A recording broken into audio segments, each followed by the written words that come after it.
The topic of functional exercises is a popular one within the fitness media these days. This is partially due in part to the fact of CrossFit becoming so big, and also all the different articles that are on celebrities preparing for different superhero roles and their fitness regime. So this leads me to ask, are there certain exercises that are unfunctional? What are functional exercises? And is there an optimal way to train? So first, what is functional exercises? Well, first you have to determine what is the function that you're trying to improve. Is there a specific sport or activity that you're trying to get good at?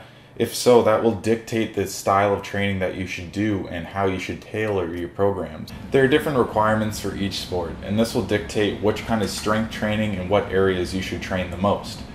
Also, it will change kind of the prehabilitation exercises that you should do for each sport, since every sport has some sort of level of pattern overload.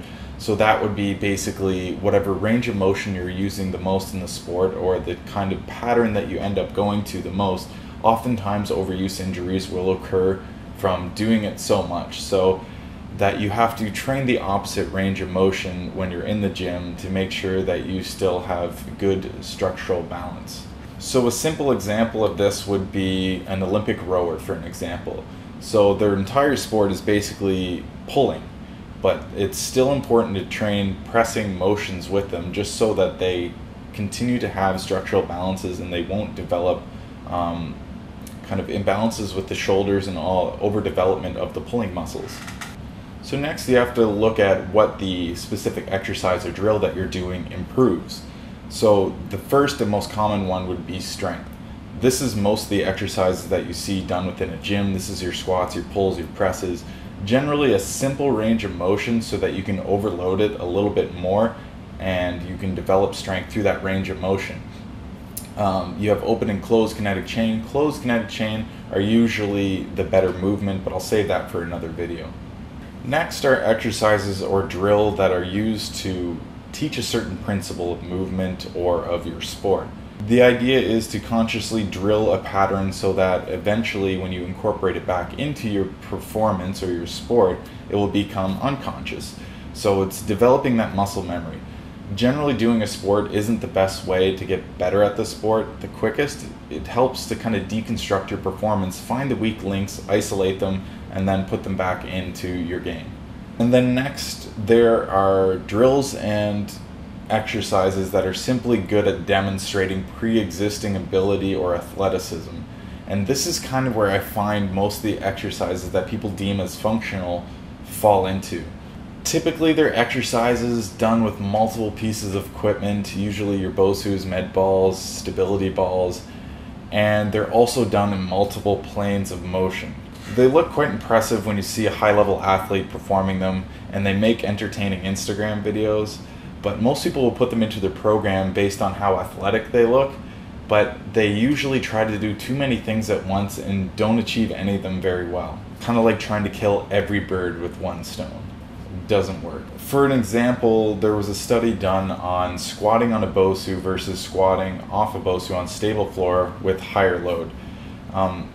Though you would think the squatting on the BOSU might activate your core more because of the instability, your core was actually required to work harder with a higher load done on a stable surface simply because balancing the load was more taxing on your core. And you're basically able to load higher the ones with more stability.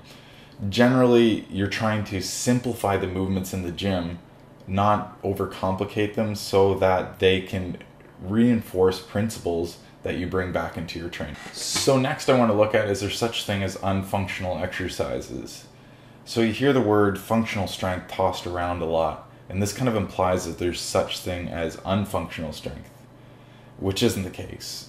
Strength is never going to be a weakness. There is relative strength and overall strength, and sometimes your relative strength, like your gymnasts and stuff, improving that will decrease from your overall strength, like your strongmen and stuff, and vice versa.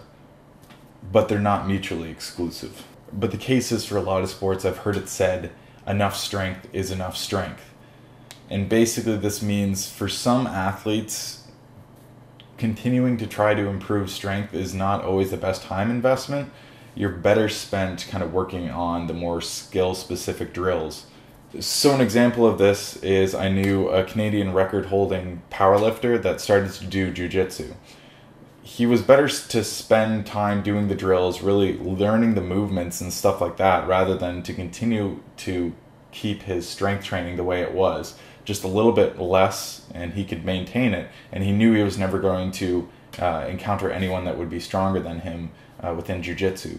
So a lot of the times it seems that people like to say that isolation exercises are unfunctional as well. This isn't the case. Yes, compound exercises will generally help develop more athleticism than an isolated exercise, but an isolated exercise goes back to that principle that I talked about before, where sometimes you need to identify the weak links, isolate them, work on them, and then bring them back into the full movements. So every exercise has its place for certain people in certain times. It's just whether or not you understand why you're putting it into your program and you understand what it accomplishes. So is there an optimal way to train? Well, typically if you take an athlete and you take him or her and improve their strength, power, and try to maintain structural balances to prevent injuries, you'll do better than trying to emulate the sport too much in the strength and conditioning world. That kind of drill-specific training should be done more in relation to the sport and less within the gym. I like to use the analogy of the gym is kind of like taking your car to the shop. It's the tuning of the engine and stuff that will actually make the car faster when you're looking at a race car than it will just be driving the car itself. The sport is a driving the car, and in the gym is where you can kind of deconstruct and can reconsider what you're doing so that you can then apply it to whatever you're doing. So in summary, what is functional training? Functional training really is anything. It's what you're trying to do. If it helps you improve that function, then it's functional training. It doesn't have to be the most athletic looking drills in the world, and it doesn't have to incorporate the full body in every exercise. Most of the time, just strength training can increase your athleticism and increase the function of whatever sport you're doing. A stronger athlete will usually beat the weaker athlete if skill is equal. So is there such thing as unfunctional exercises? Yes and no. Your exercise selection should be based on your specific needs, and those needs will differ for each person. So if you know why you need certain things and you work on your specific weaknesses and isolate the weak links in your chain, that is functional training, whether it's bicep curls or not, you know. And is there an optimal way to train? Yes, there's always going to be a way that's going to get you to your goal the quickest.